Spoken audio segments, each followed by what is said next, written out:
What's up, guys and gals? Mirrormask here. Today's video I'm going to show you how to make a headset mic like this one, like my Turtle Beach Z22s, sound really amazing compared to what it did before. You can take a really cheap headset mic and actually make it sound like a lot higher quality mic comparatively to some of the condenser mics I have. Now, I do have a ton of condenser mics.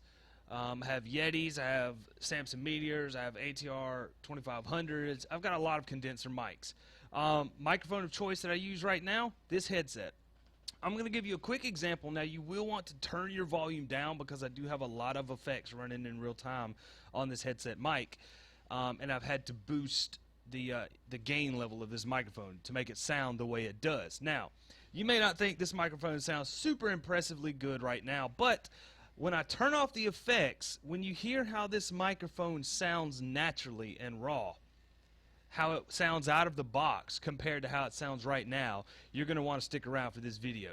Alright, I'm going to go ahead and turn off all my real-time effects right now, and you're going to hear this microphone turns into absolute crap. You ready?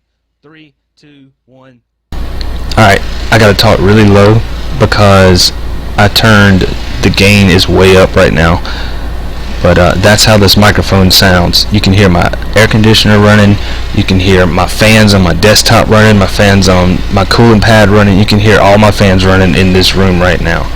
Now I'm going to turn the effects back on.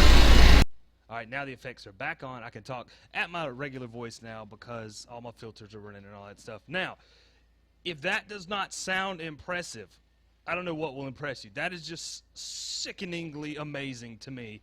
When I listen back to recordings that I've done and stuff on videos, and I watch back recordings of test live streams and things that I do with the microphone set like this. Now, a little story behind why I needed to do this. As you guys know, I'm going up to Toronto. I'm actually leaving in about a week and a half or so. Well, no, a little bit longer than a week and a half. About 2 weeks. I'm going up there to visit for a month. I didn't want to lug around all my condenser mics and stuff like that, so I wanted to take my headset. But I was like, dang, my headset sounds like crap. I want it to sound like better. So let me see what I can do.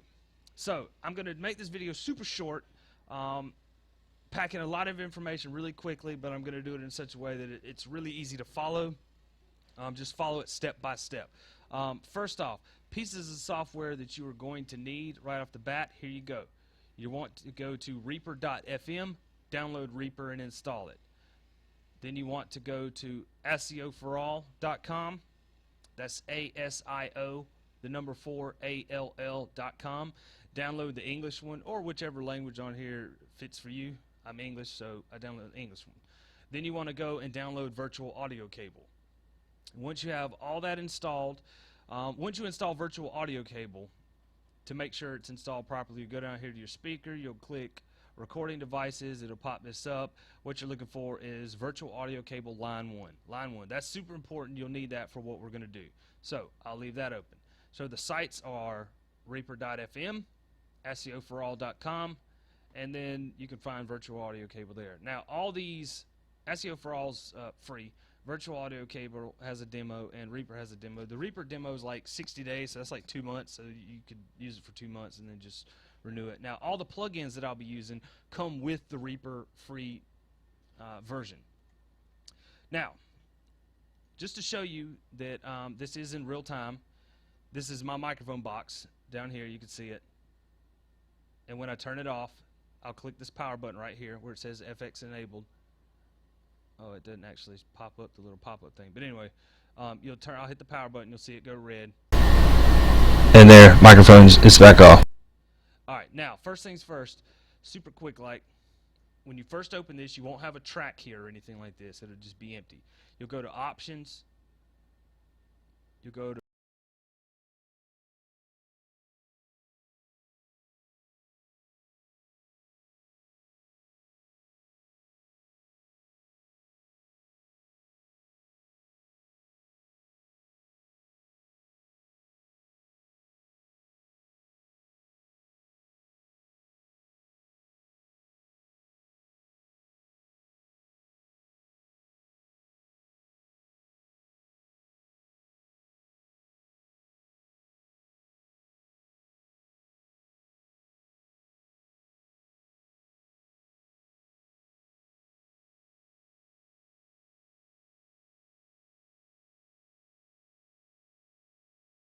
and then you'll add a track.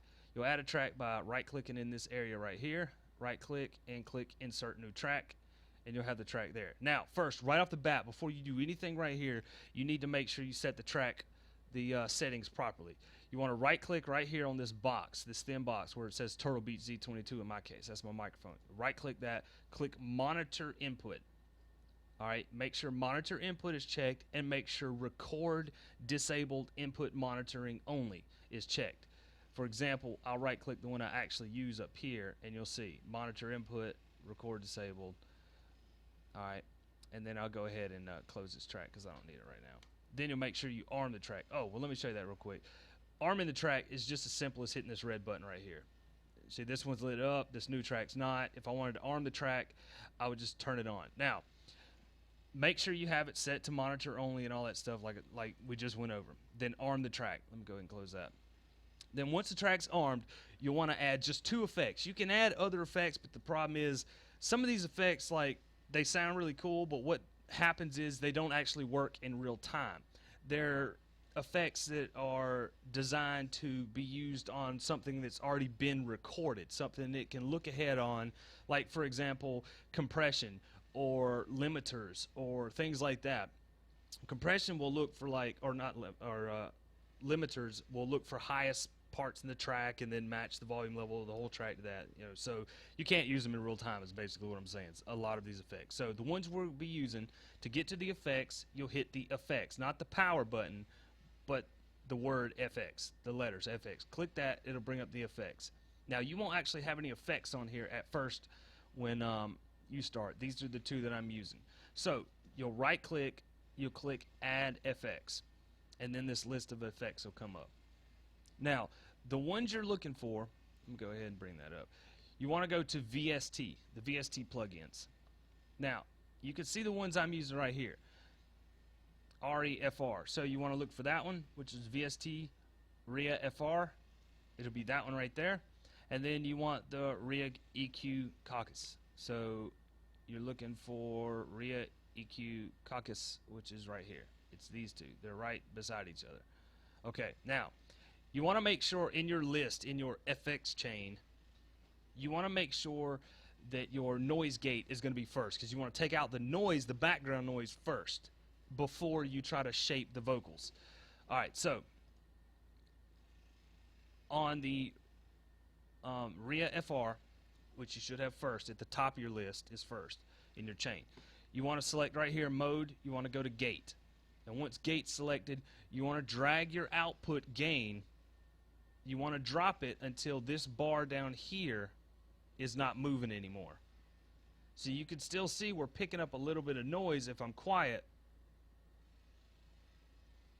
See it moving? We're picking up a little bit of background noise, but it's not enough to trigger our monitor down here.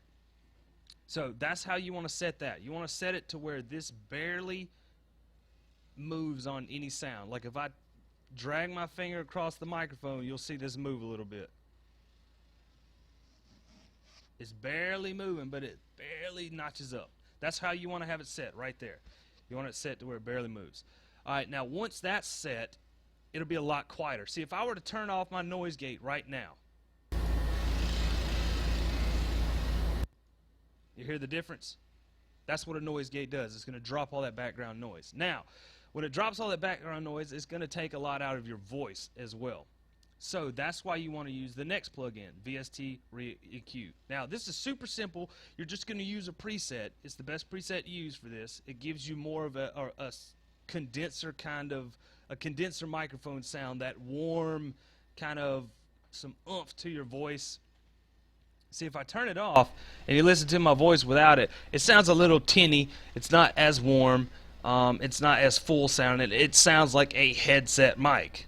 But when I turn it on and it shapes my voice, it gives me a deeper tone to my voice and all that stuff. Anyway, get to the point. Stock basic 11 band full vocal. That's the preset you want to use. Just select that and leave it like that. You don't have to change any of the other presets on here, any other sliders, frequency. You don't have to change any of that. Just make sure those 2 things are checked, then close it. Now, as you can see, it's working. It's working. Now, to explain how this is working, all right, remember we went to the preferences, we went to options.